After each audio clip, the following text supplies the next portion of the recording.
అందరికీ నమస్కారం అండి. ఎలా ఉన్నారు అందరూ? నేనైతే చాలా బాగున్నాను. ఏంటి ఈ ప్లేస్ ఎక్కడో చూసినట్టుంది అనిపిస్తుందా? ఇంకెక్కడండి బాబు, మన ప్రభాస్ సినిమా బిల్లా సినిమాలో ఉన్న లొకేషనే. ఈ విగ్రహం అయితే, మన కుమారస్వామి విగ్రహం అయితే ప్రపంచంలోనే హిందూ విగ్రహాల్లో అతిపెద్ద రెండో విగ్రహం అండి. మలేషియాలో ఉంది అది కూడా.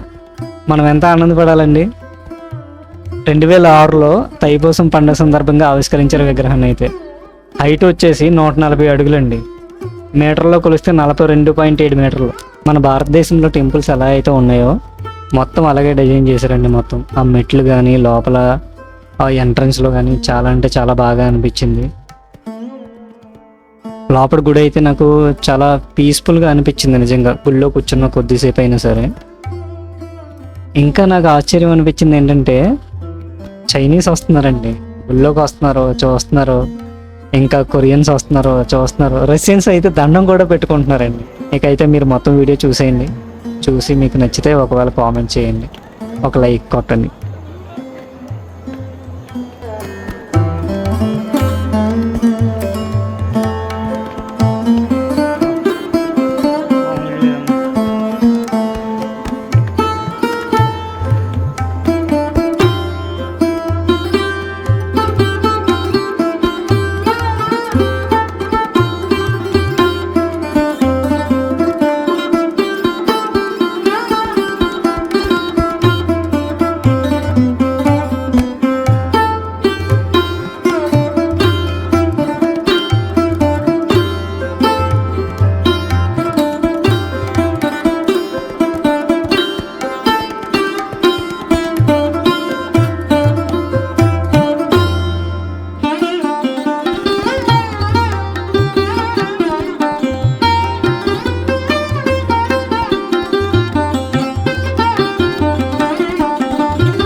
ఇండియాలోనే కాదండి, ఎక్కడైనా సరే మొదటి ప్రాధాన్యత మన వినాయకుడికే ఇస్తారండి. ఈ టెంపుల్లో కూడా ముందు వినాయకుడినే పెట్టారండి. చూడండి, సేమ్ హిందూ సాంప్రదాయాలతోనే చేస్తున్నారు లోపల పూజ అంతా కూడా. నాకైతే చాలా, వేరే కంట్రీలో కదండి, చాలా చాలా ఆనందంగా అనిపించింది నాకైతే.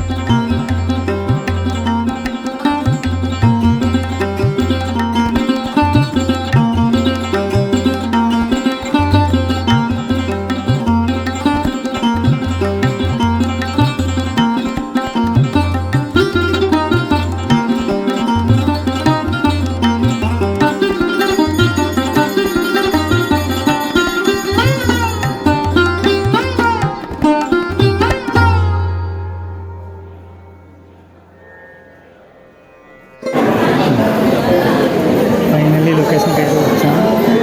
మలేషియా వచ్చిన దగ్గర నుండి ఎప్పుడు వస్తామా అని వెయిట్ చేస్తాను. ఈ లొకేషన్కి చాలా అంటే చాలా బాగుంది. ఎవరైనా వస్తే మిస్ చేయద్దు. నాకు టైం తక్కువ ఉండడం వల్ల మొత్తం ఎక్స్ప్లోర్ చేయట్లేదు. మ్యాక్సిమం వీలైనంత వరకు కవర్ చేశాను.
పుట్టే ముందే ఇక్కడ పుట్టింది అక్కలు పుట్టక ముందే లెక్కలు కనిపెట్టింది కొండెక్క నీకుండా ఈ నిప్పుని కాచామే తెను ముప్పే ముందున్నా భయపడని తెగరామే అలా చూసి వెళ్ళిపోయే బదులు ఒక లైక్ చేసి నా ఛానల్ సబ్స్క్రైబ్ చేసుకోవచ్చు కదా.